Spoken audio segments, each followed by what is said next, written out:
Voltamos aqui pela TV Horizonte e agora vamos conversar com a doutora Mariana Tonucci, a advogada especialista em direito de família, e nós vamos conversar hoje sobre alienação parental.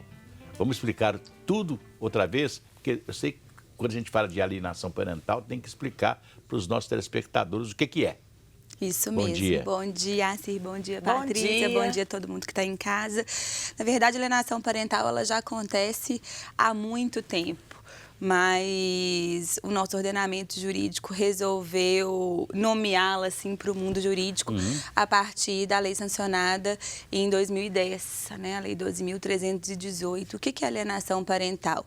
É quando você tem uma criança ou adolescente sobre a sua guarda, sobre a sua autoridade, sobre a sua vigilância. Vocês falaram aqui, né, agora das crianças que vão ficar em casa com os avós. Então, os avós também podem ser agentes alienadores ou podem ser vítimas da alienação parental, que é quando essa pessoa que tem a criança, esse parente, essa pessoa que tem uma autoridade sobre a criança, ela interfere na formação psicológica desse menor para poder repudiar algum outro parente. Então, às vezes, sogra tem problema com nora e acaba utilizando aí o neto para colocar contra a mãe. Ah, sua mãe é isso, sua mãe é aquilo, ou sua avó é isso, sua mãe é aquilo, seu pai não paga pensão, ele não presta. Então, tem muito dessa questão. E também uma coisa que é muito comum na alienação parental é essa pessoa, esse parente, normalmente a mãe são as principais alienadoras, né, de impedir a criança e o adolescente de conviver com o pai.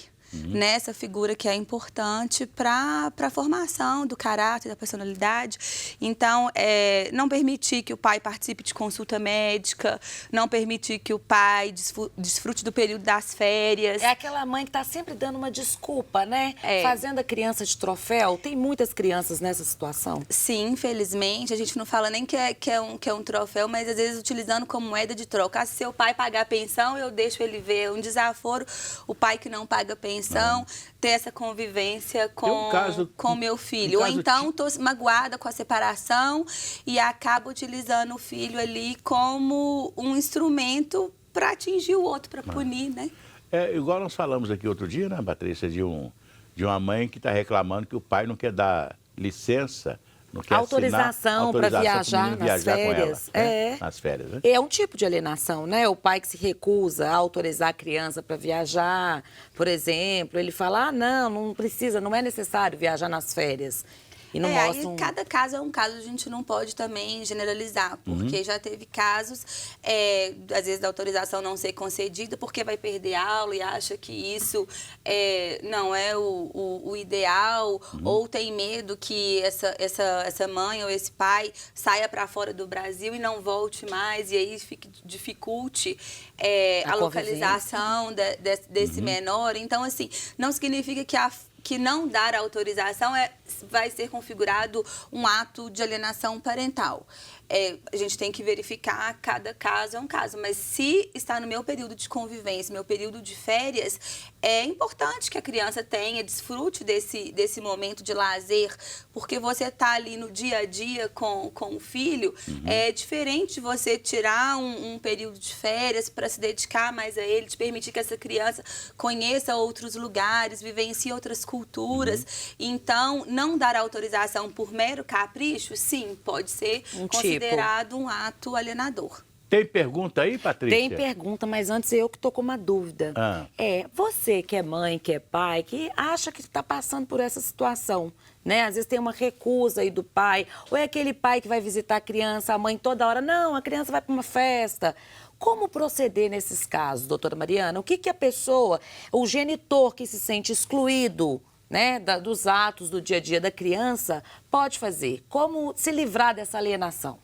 Então, é importante que ele procure um advogado, né, ou um órgão da Defensoria Pública, ou um conselho tutelar, para se inteirar e para expor a situação, porque, primeiramente, é preciso regulamentar essa guarda, essa convivência, esse direito, estabelecer, né, como que essa convivência se dará. E se no seu dia você foi impedido, é importante que você registre isso, esse impedimento, seja por testemunha, seja fazendo um boletim de ocorrência. Tem que fazer a prova disso, sim, né? Sim, para você entrar com uma ação de alienação parental hoje, a gente fala uma ação declaratória, de reconhecimento da alienação parental, você precisa ter pelo menos um indício de que essa alienação ela acontece. É claro que no curso do processo vai ser feita uma perícia multidisciplinar, com psicólogo, assistente social, mas para você já demonstrar para o juiz que você está sendo vítima, não só o genitor, mas a principal vítima da alienação parental é a criança, que é privada desse direito fundamental de conviver, de se relacionar com uma outra figura parental que é importante para ela. Então, você precisa, pelo menos, demonstrar para o juiz e para o seu advogado que isso está acontecendo, para que ele tenha elementos para falar, né, no Poder Judiciário. O processo é relativamente rápido, é a pergunta do Herbert, ele que é do bairro Sagrada Família. Obrigada pela sua audiência.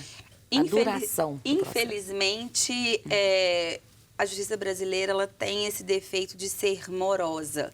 Então, por mais que na lei de alienação parental tenha um artigo lá dizendo que o juiz, ao receber essa ação declaratória de alienação parental, ele tem que conferir tramitação prioritária a esse processo, ou seja, é um processo que tem que ter lá uma tarja, tramitação prioritária, que o magistrado ele tem que se pronunciar mais rápido, o órgão do Ministério Público que atua fiscalizando o interesse desse menor, ele tem que se pronunciar mais rápido, a perícia ela tem que ser feita com uma agilidade maior, infelizmente é um processo que tem sido demorado. Mas o juiz, de antemão, se ele tiver esses elementos robustos, por isso que é importante que o autor ou a autora da ação, ele já forneça esses indícios de que a alienação está acontecendo, o juiz já pode aplicar algumas medidas para garantir essa convivência, para tirar esse menor dessa situação de violência psicológica, porque a alienação parental a gente não pode subestimar, é uma forma de abuso emocional e de violência psicológica. E a criança sofre muito, né?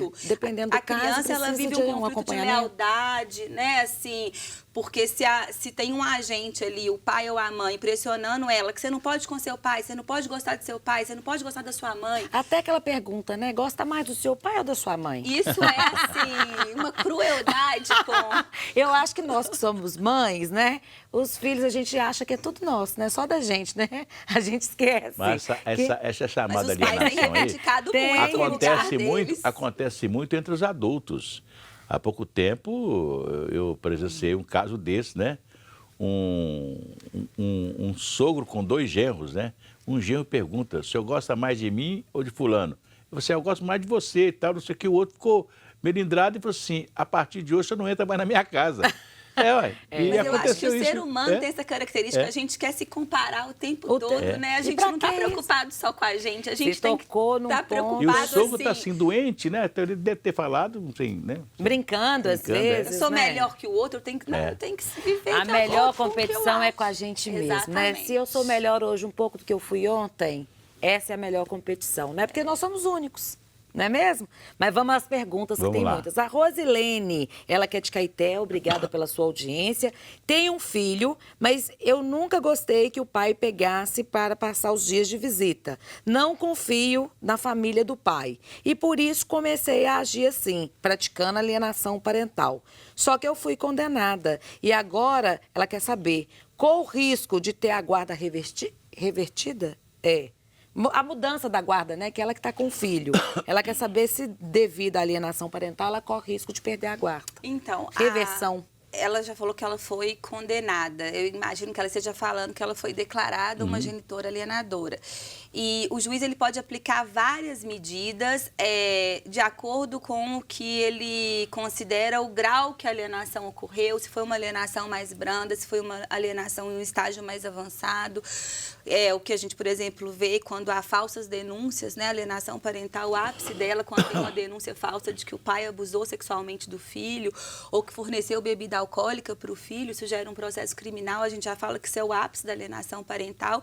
Mas se ela foi reconhecida uma genitora alienadora, mas dependendo da conduta dela, foi só às vezes, que a gente fala entre aspas, porque isso também é uma coisa grave, né? De impedir a convivência, o juiz pode aplicar uma multa a ela, pode recomendar que ela seja submetida a tratamento psicológico, pode sim considerar ela a perda da guarda, não só da guarda exclusiva, o juiz pode instituir uma guarda compartilhada, ou seja, ela não vai ter a guarda exclusiva mais, mas ela vai ser obrigada a compartilhar com o pai do filho dela essa guarda, e até a medida mais drástica, que é você perder o poder familiar do seu filho.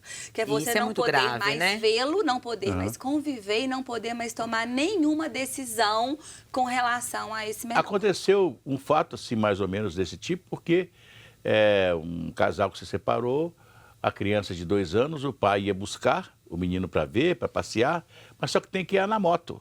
E põe o menino atrás na moto, ali, na garupa, e a mãe não queria deixar de jeito nenhum, porque o pai bebia, ia para os lugares com o menino na moto. Perigo, né? Foi um problema danado, e deu justiça mesmo. Né? Porque ela não permitia que o menino fosse andar na garupa da moto, de 2 anos de idade. É realmente muito perigoso, um negócio perigoso, né? Mas aí não é, ela tem uma justificativa, né? Assim, você pode ver, você não pode só transitar, porque a legislação, inclusive, não permite. Então, ela está exercendo uma autoridade, um ato de responsabilidade. A alienação parental é você fazer algo injustificado, que ao invés de você estar zelando pelo seu filho ou pelo seu neto, no caso, você ela estava está zelando, né? ele Ela numa estava situação zelando, de era justificável, vulnerabilidade. né? Verdade. Olha o Luiz Antônio. Olá, Luiz Antônio. Ele é lá de Ibirité. Obrigada pela sua audiência.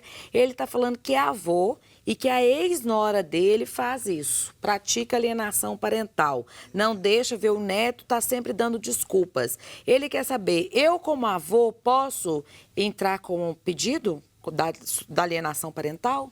Então, pode sim, e é importante que junto com essa medida, essa ação declaratória de alienação parental, ele peça o estabelecimento da convivência avoenga, que a gente fala, que é o relacionamento, né, do neto com os avós. A gente não usa mais o termo visita, justamente para não dar uma ideia, assim, de que é distanciamento, né? Uma coisa informal. Vem rapidinho, vai embora. Exatamente. Nós, operadores do direito, da psicologia, a gente tem preferido, até para ter uma mudança de cultura, né, e de pensamento, utilizar o termo convivência familiar, que é inclusive o que a Constituição fala, né, que o direito fundamental à convivência familiar. Então, tem uma ação específica para os avós moverem em relação ao pai, ou guardião, ou à mãe, para estabelecer a convivência avoenga. Até porque a justiça hoje determina que quando o pai não paga a pensão, o avô pode ser chamado a pagá-la. Sim. Não é verdade? Bem lembrada, assim.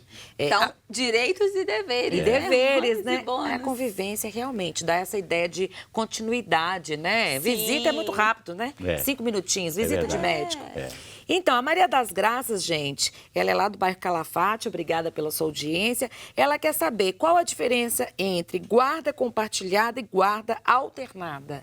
Então, as pessoas confundem muito esses dois termos. A guarda compartilhada é um compartilhamento das funções parentais. Não significa... É o maior equilíbrio de tempo entre os dois guardiões. É um chamamento, uma convocação da tomada de responsabilidade, dos cuidados diários. Tomada você de decisões, compartilhar, né? tudo da criança. Agora, na guarda compartilhada, não necessariamente vão ter 2 residências. Normalmente tem uma residência fixa. A criança vai residir com um dos guardiões, os 2 serão os guardiões, mas a criança vai residir com um deles e vai estabelecer o direito de convivência amplo, até livre, do outro. Na guarda alternada, os 2 também compartilham a tomada de decisões, mas tem uma alternância de tempo muito rígida, muito estabelecida. A criança, né, passa uma semana com um genitor, outra semana com outro genitor, com um guardião, ou passa 3 dias a semana na casa de um, 3 dias a semana na casa de outro. Deve ser péssimo para a rotina da criança, né? Funciona isso. Aí estabelecer vai do caso dias, a caso. horas e dias, né? Porque eu acho que devia ser um negócio assim... eu vou hoje o menino vai ficar comigo 2, 3 dias, o tanto que puder, não? Visita vai ficar livre, com a mãe, né? visita livre, não sei. A guarda Convivência, alternada, ela já falou ela é que mais polêmica e até o próprio judiciário mineiro, que é um judiciário mais tradicional, ele tem uma resistência com essa alternância. Eles acreditam que pode gerar uma confusão e uma perda de referência do menor. Mas tem crianças que já são acostumadas, assim, desde muito pequeno, né? Às vezes as pessoas não se casam, a reprodução hoje não está atrelada ao casamento, então as pessoas às vezes têm um relacionamento e desde que nasceu já tem essa alternância, então a criança... essa é a vida que ela conhece. A criança também, ela adapta muito rápido, né, Sim, doutora? Sim, mas o judiciário ainda tem uma resistência com a guarda alternada. Tanto é que a regra geral do ordenamento jurídico hoje no Brasil, desde 2014, é a guarda compartilhada. Se houver briga entre os genitores, é compartilhada? Sim, mas... também tem uma resistência dos magistrados, operadores do direito, a achar que a falta de diálogo, ela inviabiliza a guarda compartilhada. O que, na minha opinião, eu discordo um pouco, porque senão não vai ter interesse de algum genitor em conversar para ele ter a guarda exclusiva. Então, a guarda compartilhada é justamente para forçar os pais que não querem conversar a ter um mínimo de diálogo em prol do filho. Doutora Mariana já deixou o telefone aí, não já? Deixa aí. Tá aí no crédito do site. Fala o site do seu escritório. www.tonusfigueiredo.com.br. Posso deixar também o meu Instagram, @MATonussi. Matonussi. Isso. Beleza. Gente, um abraço. Acabou o programa. Ai, tem um tanto de pergunta aqui, ó, pra doutora Mariana. Deixa com ela aí depois. Gratidão e alegria. Obrigada, Cristina. Mandou a pergunta aqui. Um beijo. Até amanhã, se Deus quiser.